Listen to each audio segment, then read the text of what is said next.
323페이지에서 3번 공제액에서 기본공제는 소득별로서 각각 250만 원 공제한다로 되는데, 여기서 각각에 대한 내용은 동그라미 1번 여기에서 250만 원, 동그라미 2번에서 250만 원, 이게 바로 각각입니다.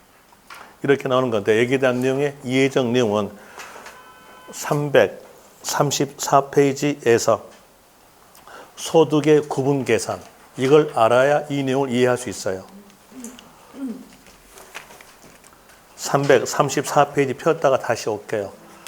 웬만해서 페이지에 대한 내용을 뒤로 넘기지 않으려고 하는데 어쩔 수 없이 넘깁니다. 334페이지에서 3번 양도소득 금액의 구분 계산, 여기부터 먼저 읽어줄게요. 양도소득 금액은 다음의 소득별로 구분하여 계산한다. 벌써 여기도 소득별 나오잖아요. 소득별로 구분하여 계산한다. 이 경우 소득 금액을 계산할 때 발생하는 결손금, 결손금 밑줄, 결손금이란 말은 손실이란 말과 같은 말. 니꼬르 손실, 니꼬르 양도함으로써 발생된 차이난 손실, 양도차손이라고 적어놓고, 양도차손은 다른 소득금액과 합산하지 아니한다. 이 말은 동그라미 1번 그룹에 대한 내용과 동그라미 2번 그룹에 대한 내용은 합치지 않는다. 또 다시 동그라미 1번 그룹과 또 3번 그룹도 합치지 않는다. 또 2번 그룹과 3번 그룹도 합치지 않는다. 이 말은 1번 그룹은 1번 그룹끼리 합산, 2번 그룹은 2번 그룹끼리 합산을 말하고 있는 겁니다. 밑에 적는 게 낫겠죠. 적는 것은 결손금은 다른 소득금액과 합산하지 아니한다 나오죠. 거기에다가 빈 공간으로 끄집어내서 이렇게 적으세요. 빈 공간으로 끄집어내서 적는 것은 1번 그룹과 2번 그룹은 합산하지 아니한다.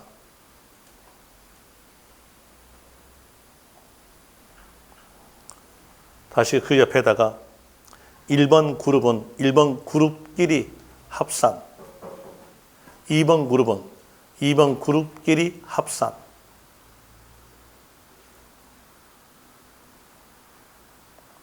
이렇게 적었으면 이제 거기에 대해서 설명드릴게요. 앞에서 배웠던 내용과 같이 쭉 연결해 봅시다.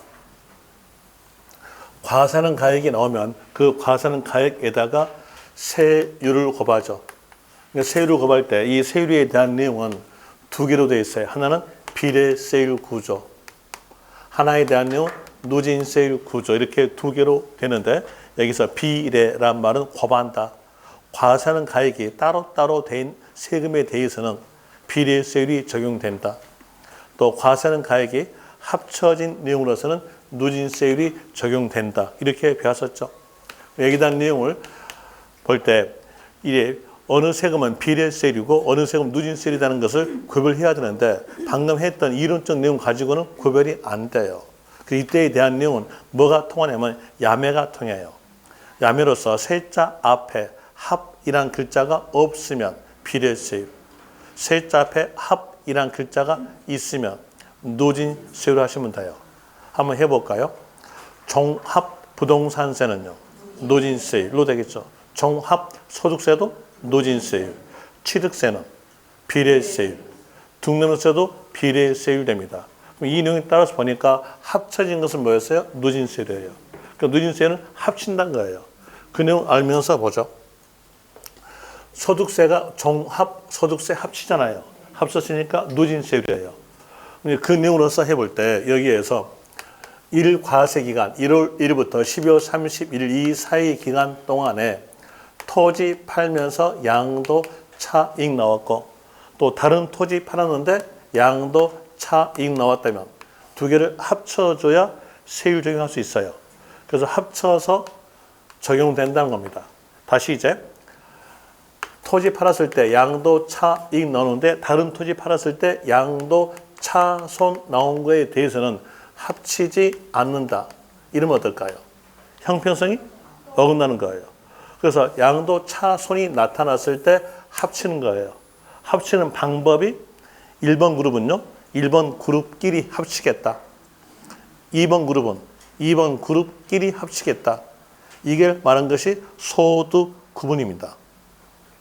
1번 그룹은 1번 그룹끼리. 보니까 1번 그룹에 대한 내용 보니까 부동산 그룹이죠. 2번 그룹은요. 주식 그룹.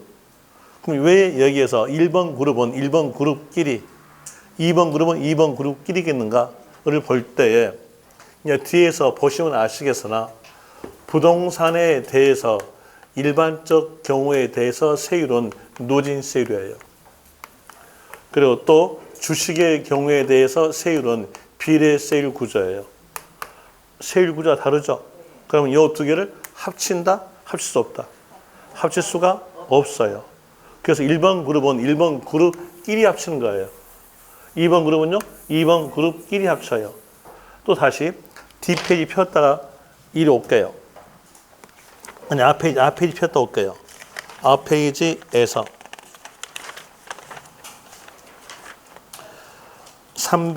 327페이지 보죠. 거기에서 맨 위에 4가로 기타 자산. 보유 기간에 관계없이 과세 표준 크기에 따라서 과세하는 가액의 크기에 따라서 6%부터 45%의 8단계 누진세율 적용된다. 보니까 기타 자산 누진세율이죠. 그 내용 알면서 다시 방금 했던 것으로 옵시다. 거기에서 3번에서 동그라미 1번 그룹 보세요. 1번 그룹에 대한 내용에 보니까 부동산, 토지, 건물, 부동산 권리, 기타 자산 끼어 있죠. 기타 자산도 부동산 그룹에 끼어요. 왜? 누진세율이니까. 주식은 주식 그룹끼리 따로따로 이렇게 하시면 되겠죠. 이제 여기서 알 수 있는 것은요. 같은 그룹에서 양도 차손이 발생됐으면 같은 그룹의 양도 차익에서 합친다. 뜻으로서 같은 그룹의 양도 소득 금액에서 공제한다. 이렇게 나오게 됩니다. 적는 게 낫겠네요. 밑에다 적으세요. 동그라미 4번 나오죠? 그 밑에 공간이 있을 거예요. 그 공간에다가 적으시면 됩니다.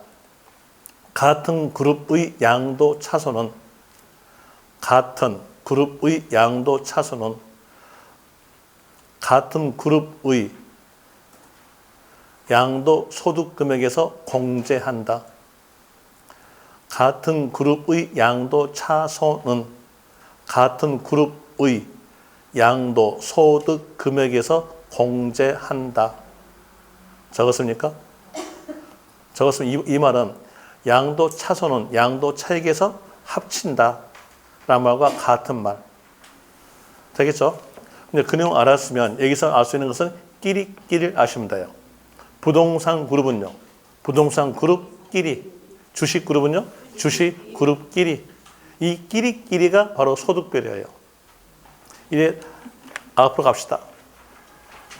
앞으로 가셔서 323페이지 소득별 나오죠? 거기에다가 읽어볼 때 동그라미 1번 보세요. 토지, 건물, 부동산 권리, 기타 자산. 요 그룹이죠. 요 그룹끼리 해서 얼마? 250만 원. 주식은요? 주식 그룹끼리 해서 250만 원. 이제 소득별 밑에다가 적는 것은 부동산 그룹끼리, 주식 그룹끼리라고 적으신 게 더 낫겠죠. 부동산 그룹끼리, 주식 그룹끼리 250만 원. 여러분도 점심 식사를 할 때 끼리끼리 먹잖아요. 아닙니까? 끼리끼리 드시면서요. 또 다른 그룹이 끼어들어오면 그때는 왕따. 이렇게 하잖아요. 그러니까 그걸로 생각하시면 돼요. 끼리끼리. 끼리끼리가 소득별. 그런 의미로서 생각하시면 되고, 다시 이제 여기에서 볼 때 이렇게 가정해 보죠. 동일 연도, 같은 연도, 동일 과세 기간에서 1월 1일부터 12월 31일 사이 기간에서 토지 하나 팔았다. 그럼 얼마 공제? 부동산 그룹 들어갔죠? 250만 원 공제. 또 다시 같은 연도 토지 하나 팔고 아파트 분양권 팔았다. 이랬으면요. 얼마 공제? 부동산 그룹이죠. 250만 원 공제로 되는데 여기는 순서대로 공제입니다. 여기서 공제해주고 공제하지 않게 되면 250만 원 되겠죠. 이렇게 순서대로 공제한다. 이렇게 나오게 되고요. 또 다시 토지 하나 팔고 또 주식 하나 팔고 같은 연도에서 아파트 분양권 팔았다면요. 얼마 공제? 자, 여기 요 부동산 그룹에서 250 공제, 주식 그룹에서 250 공제, 그래서 총각 500 공제 이렇게 됩니다. 이런 내용으로서 이제 아시면 되겠죠. 이제 그런 내용에 따라서 하게 되면은 체킹이 가능해요. 먼저 4번 공제 방법에서 동그라미 1번 본문 문장에서 끝 순서대로 공제 밑줄. 앞에 내용 보지 말고요. 어차피 앞에 내용은 시험지에서 다 맞게 적어지니까 볼 필요 없고 순서대로 공제 있으면 봤다 하시면 돼요. 그 다음에 또 동그라미 2번 아까 했던 거죠. 거주자 공제 가능. 비거주자도 공제 가능. 그 다음에 3번 꼭 기억하세요. 국외 자산에 대해서도 적용. 국외 자산에 대해서도 적용. 자, 국외 자산을 누가 팔까요? 사람이 팔잖아요. 인적 공제니까 국외 자산도 공제가 된다. 이거죠. 거주자가 팔 거 아니에요. 거주자 사람이잖아요. 그러니까 국외 자산 공제됩니다. 그래서 국외에서 공제되고 그 밑에 공간에다 적으세요. 주의하면서 국외 자산에 대해서는 장기 보유 특별공제 적용 불. 국외 자산에 대해서는 장기 보유 특별공제 적용 불. 적었습니까? 이제 보세요. 여기 볼 때 장기 보유 특별공제는 국내 부동산 경기 부양책이죠. 그러니까 국외는 적용되지 않는다. 하나 기본 공제는 사람이 파는 거잖아요. 그러니까 공제가 된다. 그래서 국외에 대해서 기본 공제 적용된다. 라는 이로써 아시면 될 것이고 이렇게 아시면 됩니다. 이게 바로 기본 공제에 대한 내용이었어요. 이 내용으로서 알았으니까 이제 여기에 따라서 문제와 같이 연결해서 풀어드릴게요. 문제를 연결시켜 보는데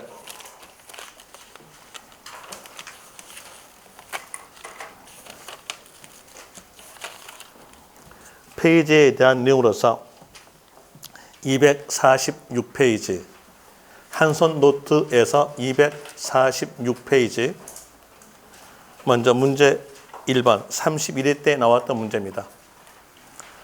어떤 객관식 문제 풀 때 제일 도움되는 것은 OX 문제입니다. 그게 제일 도움되고요. 아니면 객관식 문제 그 자체로서 보시면 돼요.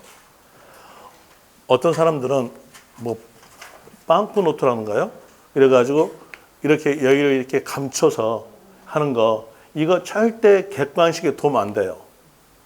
이건 어떤 때 도움되냐? 주관식에서 도움된 거예요. 우리 시험이 주관식이에요? 객관식이에요?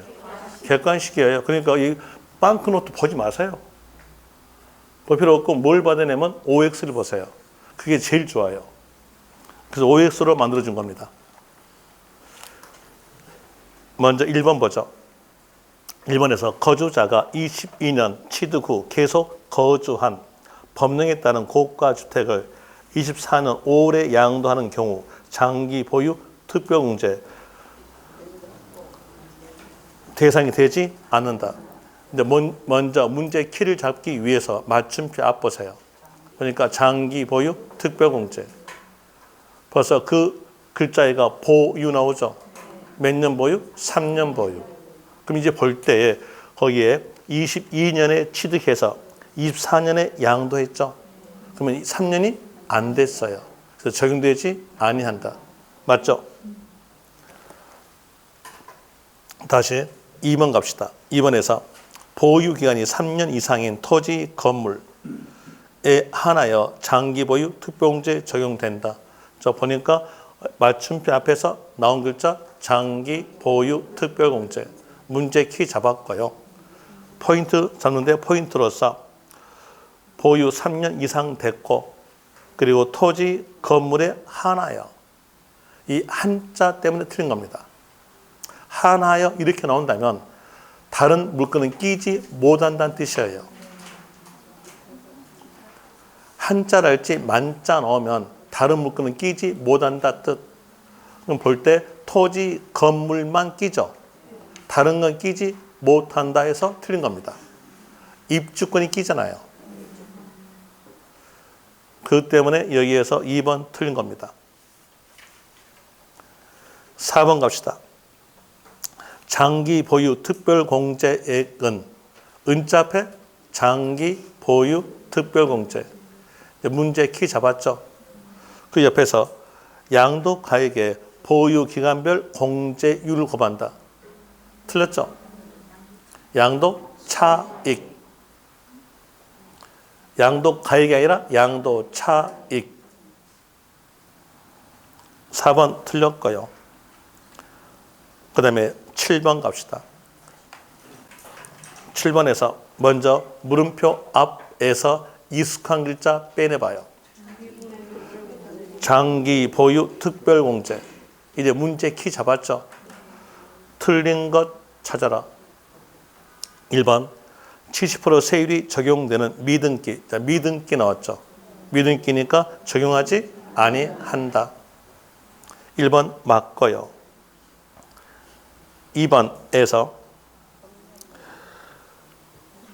조정지역 내에 할증 세율이 적용되는 두주택을 3년 보유하고 25년에 양도한 경우 장기 보유 특별공제 적용하지 아니한다로 되는 건데 여기에 대한 맞는 문장이나마 지금 현재 우리가 24년도죠.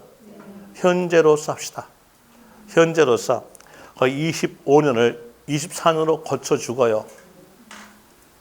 고쳐주고 그리고 거의 적용하지 아니한다를 적용한다라 하십시오.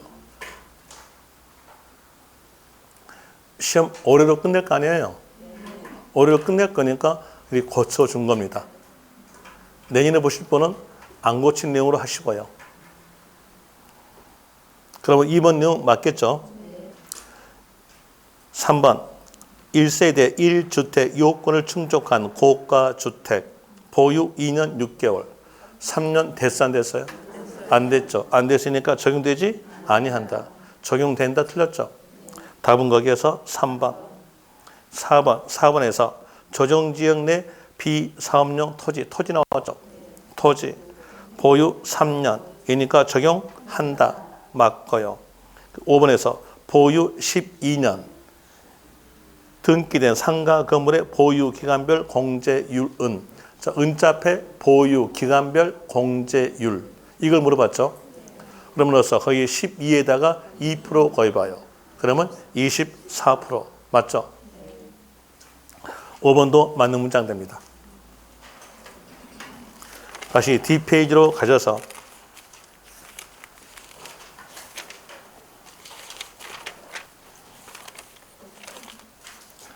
(256페이지)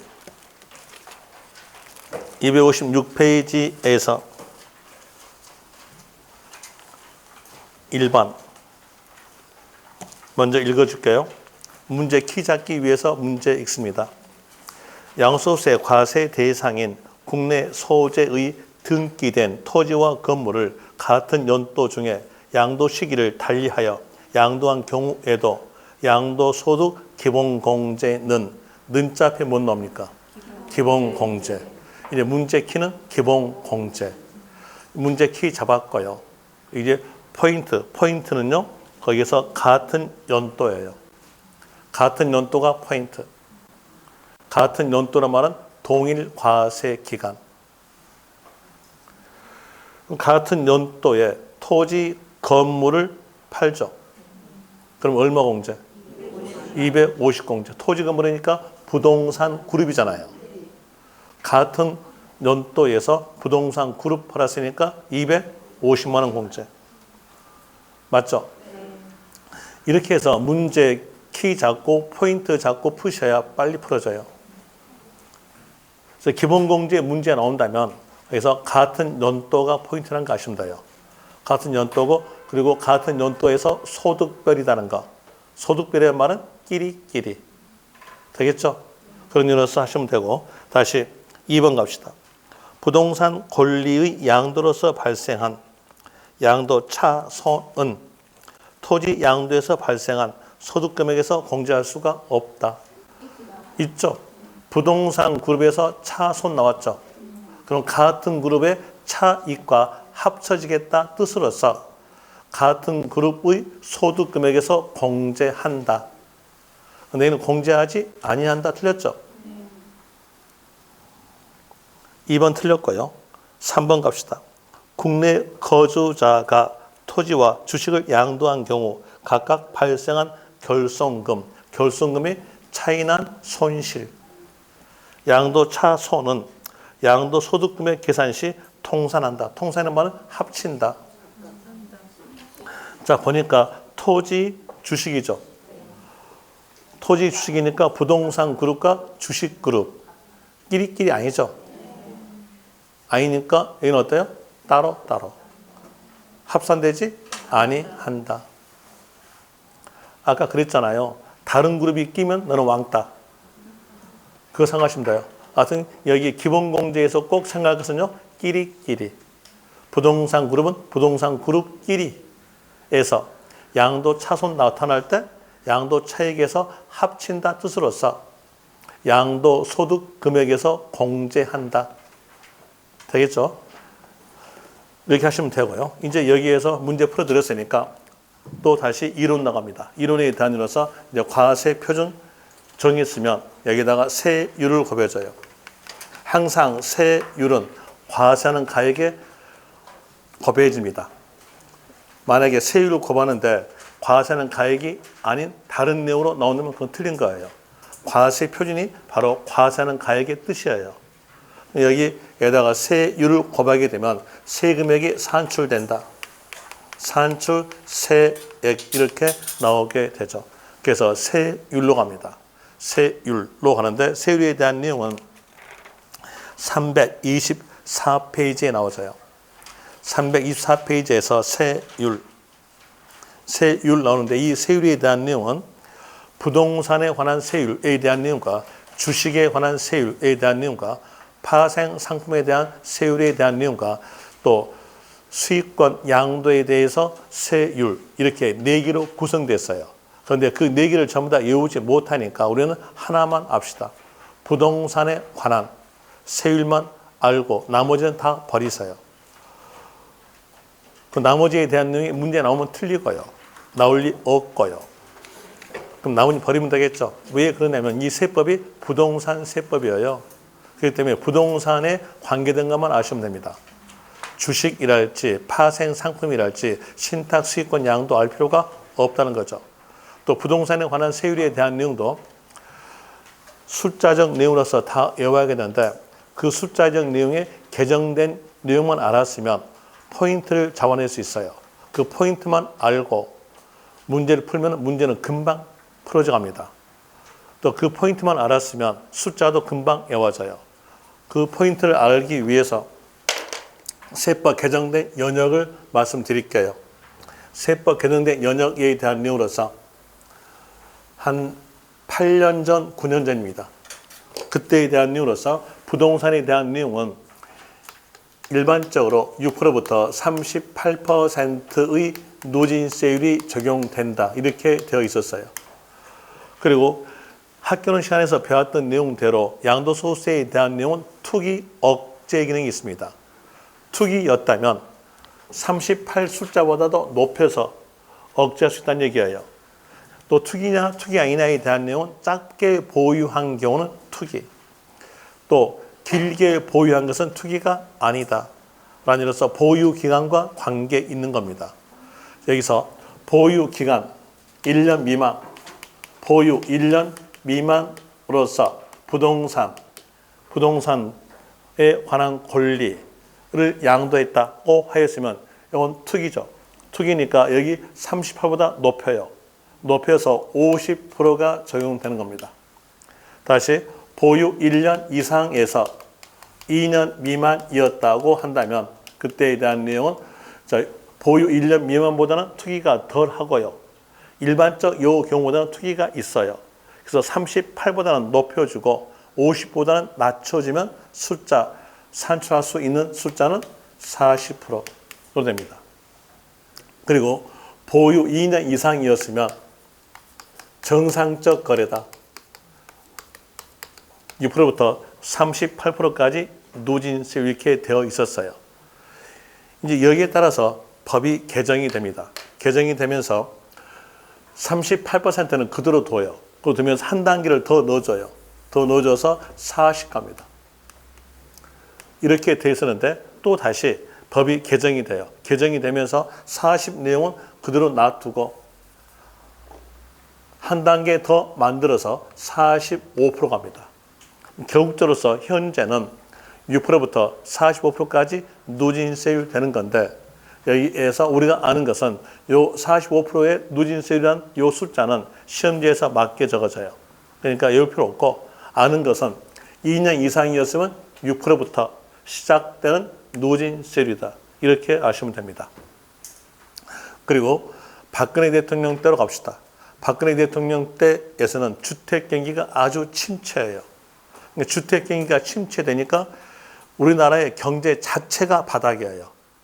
아주 주택 경기가 침체되면 경제는 바닥입니다. 볼까요?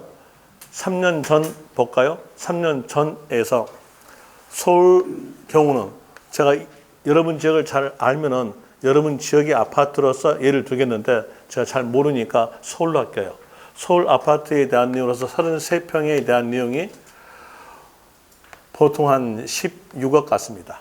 16억 가니까 1주택으로서 16억을 가지고 있다는 거예요. 가지고 있으니까 자기 호주머니가 든든해. 든든해서 돈을 써요. 돈을 쓰니까 3년 전에서는 경제가 그래도 좀 살아났어. 아무리 코로나 있다 하더라도 경제 이렇게 살아났거든요. 살아났는데 지금 이제 여기가 떨어져요. 떨어져서 지금 한 11억, 12억 갑니다. 4억 떨어졌죠? 5억 떨어졌잖아요. 여기 떨어지니까는 여기 호주머니가 돈이 없어. 그러면 돈 써요, 안 써요? 안 써요. 돈을 안 쓰니까 경기 자체가 다 바닥이야. 지금 굉장히 바닥이잖아요. 똑같았어요. 박근혜 대통령 때도 마찬가지로 주택 경기가 침체됐으니까 주택 경기를 살려야 된다. 경제를 살려야 된다. 해가지고 주택에 대해서는 이자율도 낮춰줬어요. 낮춰주고 그리고 또 다시 양도소득세 세율도 낮춰주고요. 또 다시 또 취득세 세율도 낮춰줬어요. 주택을 사고 팔아야 줘야 경제가 살아간다 해가지고 주택에 대해서 혜택을 많이 줬어요. 주면서 여기 주택에 대해서 이제 여기에서 띄어내요. 박근혜 때요. 띄어내가지고 주택 이렇게 나오면서 여기 세율을 낮춰줘요. 그 다음 대통령이 문재인 대통령이죠. 문재인 대통령은 다주택자, 이 다주택자를 엄청나게 싫어했어요. 엄청 싫어해서 여기 주택에다가 입주권도 끼워줘요. 입주권도 주택으로 봐줘요. 왜? 이게 소유했던 종전주택이니까 주택에 포함시키겠다. 그러면서 분양권도 주택에 포함하겠다. 이렇게 하면서 보유 1년 미만, 이었으면 이때는 70%. 과연 이게 합당한 법이겠는가? 합당하지 않는 법이겠는가를 봅시다. 믿음기에 대한 법 어긴 거죠. 믿음기에 대한 내용은 70%예요. 법 어긴 게 70%입니다. 그럼 이게 법 어긴 거예요? 이게 법인 거 아니에요. 불가피한 사유로서 보유 1년 미만하고 팔 수 있다는 얘기예요. 이거 잘못된 법이에요. 잘못된 법이니까 이게 고쳐야 돼. 고쳐야 하는데 아직도 안 고치고 있어. 그대로 똑같이 있어요. 그렇으니까 이거 시험 볼 때까지도 안 고칠 거예요. 이제 기억하셔야죠. 70. 여기서 아는 것은 문장을 딱 봐. 보고 문제가 양도소득세 세율 문제였어요. 그때 선다. 1, 3, 4, 5에서 주택 글자가 있는 거 없는 거 봅니다. 주택 글자가 있다면 숫자는 50보다 높아야 된다. 만약에 50이랄지 낮은 숫자로 나온다면 그건 틀렸다. 이렇게 해야 되면 선다 한 서너 개는 걸러져요. 이렇게 하시면 되고요. 다시 이제 여기에서 보유 1년 이상에서 2년 미만이었다. 그러니까 주택을 1년 이상에서 2년 미만 보유하고 양도하였다면 그때는 60% 이렇게 합니다. 그리고 2년 이상이었으면 정상적 거래로서 6%부터 45%까지 누진세율인데 6%부터 시작되는 누진세율로 기억하시면 돼요. 그러면서 여기에서 하나만 제외됩니다. 분양권만. 분양권만 제외. 분양권은 2년 이상 되었다 하더라도 이러갑니다. 분양권은 60%예요. 분양권을 제외한 나머지 물건으로서 2년 이상 됐다면 6%부터 시작되는 누진세율이다. 이제 구별점 아시겠죠? 구별점이 어딜까요? 주택. 얘가 구별점이에요. 요거. 주택 나왔으면 숫자는요. 50%보다 높아야 된다. 주택 글자 없으면 그때는 50 밑으로 날아간 거. 자, 보유 1년 미만이었으면 50. 1년 이상에서 2년 미만이었으면요. 40. 외울 수 있겠죠? 충분히 이것만 알면 외울 수 있어요. 이렇게 해서 외우시면 되고 그리고 다시 아까 했던 내용으로서 기타 자산. 기타 자산에 대한 내용은 보유 기간에 관계없이 등기 여부 따지지 않고 6%부터 시작되는 누진세율. 국외도 마찬가지. 국외도 누진세율. 자, 여기서 왜 국외도 누진세율이겠는가? 자, 국외에 대한 내용으로서 우리나라 아니죠? 우리나라 아니니까 그 나라의 법을 어겼는지 어기지 않는지 우리가 알 필요가 없고요. 또 그 나라에 대해서 투기인지 투기 아닌지 알 필요가 없어요. 그래서 등기 여부 따지지도 않고 보유 기간도 따지지 않고 무조건적으로 6%부터 시작되는 누진세율이다. 이렇게 기억하시면 돼요. 이렇게 기억해줘야 여러분들이 화장발에 안 속아요. 안 그러면 화장발에 속아가지고 재꼴 당합니다. 맨 맞고 삽니다. 오늘 또 맞고 왔네요. 자, 여기서 볼 때 이게 지문이 이렇게 나왔다 합시다. 보유 7개월 된 믿음기 국외 토지를 양도한 경우는 70% 양도소득세 세율이 적용된다 나왔어요. 어떨까요? 만약에 여기에서 믿음기를 주안점으로 잡은 사람은 맞다 그래요. 하나, 얘가 믿음기가 주안점이 아니죠. 뭐가 주안점? 국외. 국외에 나왔으니까 이때는 6%부터 시작되는 누진세율 하시면 돼요. 만약에 국외란 말이 빠졌으면요. 그때는 70. 이렇게 구별하시면 아주 편하게 구별될 겁니다. 이렇게 구별하시면 되고 그리고 비사업용 토지. 비사업용 토지에 대한 내용은 나대지를 말하죠.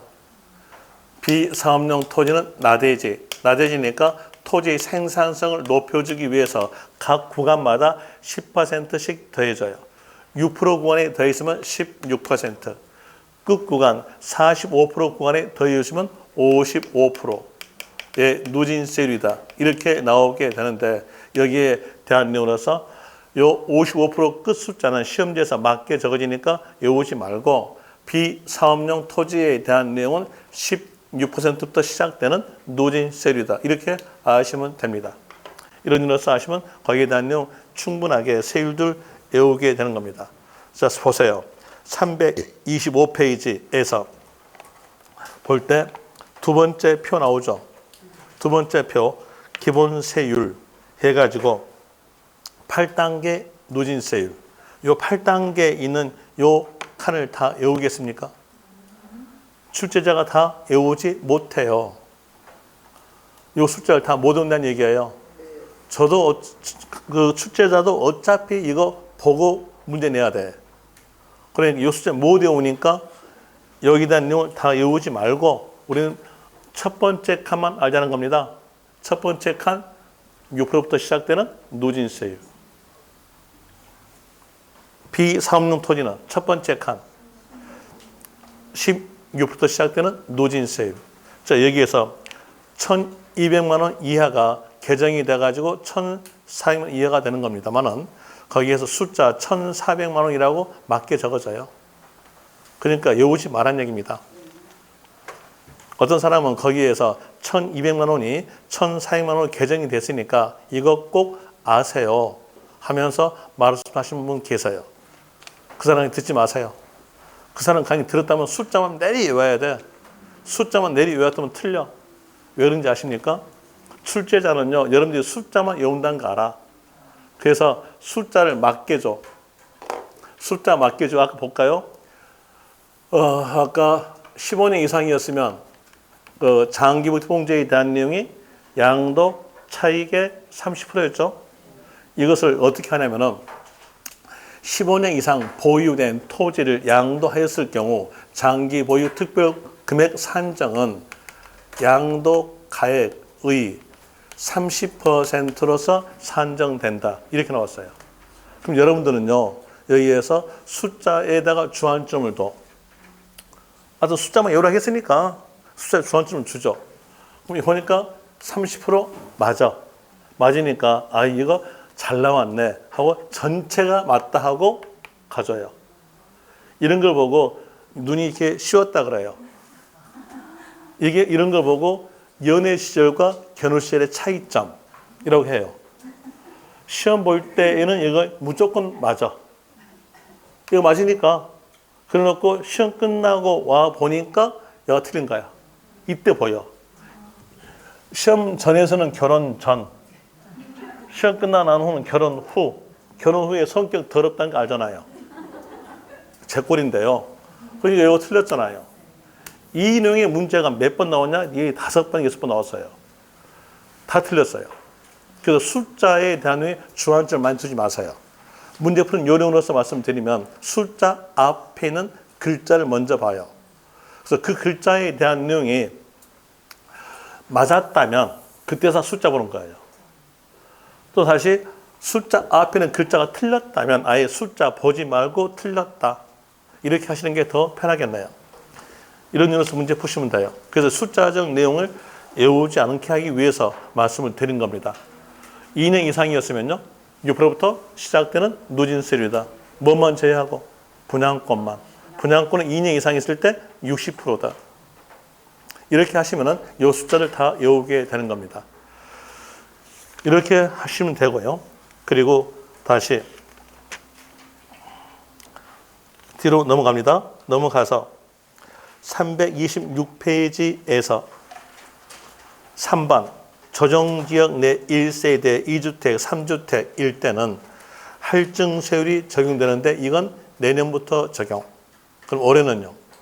적용되지 않죠. 적용되지 않으니까 알 필요가 없어요. 버리세요. 올해 시험으로 끝내실 분은 다 버리세요. 내년에 보실 분은 아시고요. 다시 그 옆 페이지에서 327페이지에서 주식도 버리세요. 그 다음에 파생상품도 신탁 수익권 양도도 버리고요. 그 다음에 2번 뒷페이지 2번 특례세율도 버리세요. 그리고 우리가 알아야 될 것이 329페이지에서 4번 보유기간 계산. 보유기간 계산 여기까지 하고 10분 쉴게요. 저 쳐주지 마세요. 저 알고 있어요. 쉬려고 알고 있다고요.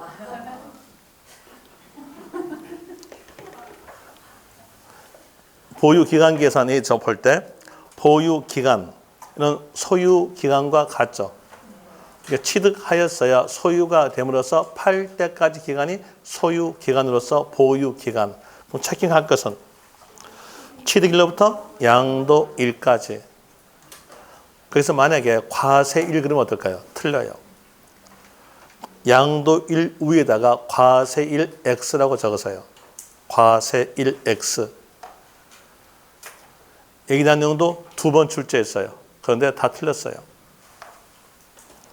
그리고 다시 다만 다음의 어느 하나에 해당되는 경우 다음에 어느 하나니까 1, 2, 3 1, 2, 3 어느 하나는 각각 정해진 날 1번은 상속이니까 피상속인의 취득한 날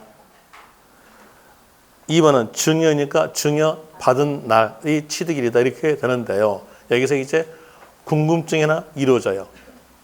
맨 앞에서 배웠을 때 상속일 때의 취득 시기는 상속 개시일입니다. 그런데 여기는 피상속인의 취득일 돼 있어요. 또 앞에서 배울 때 증여일 때 취득 시기는 증여받은 날로 똑같이 돼 있어요. 그런데 상속인이 달라요. 이것 때문에 계속 혼동되는 겁니다. 그 혼동을 막기 위해서 말씀드릴게요.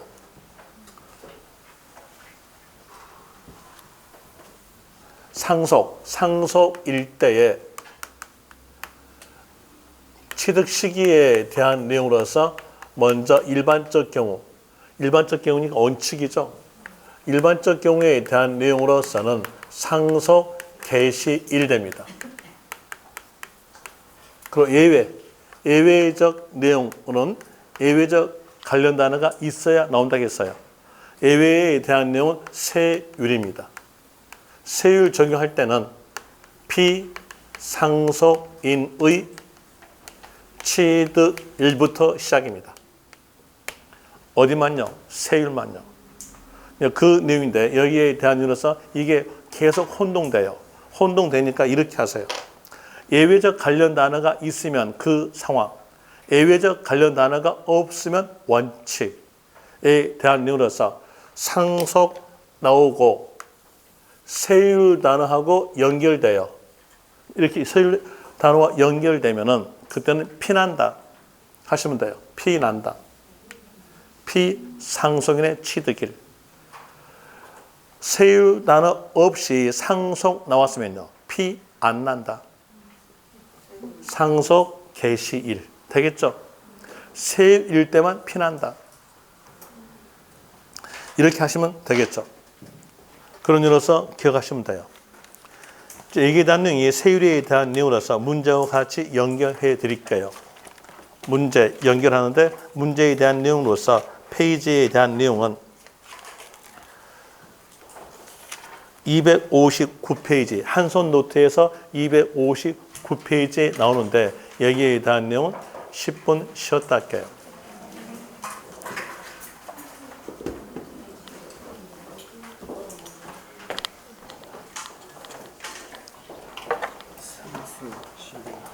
칠판 주지 마세요. 제가 줄게요.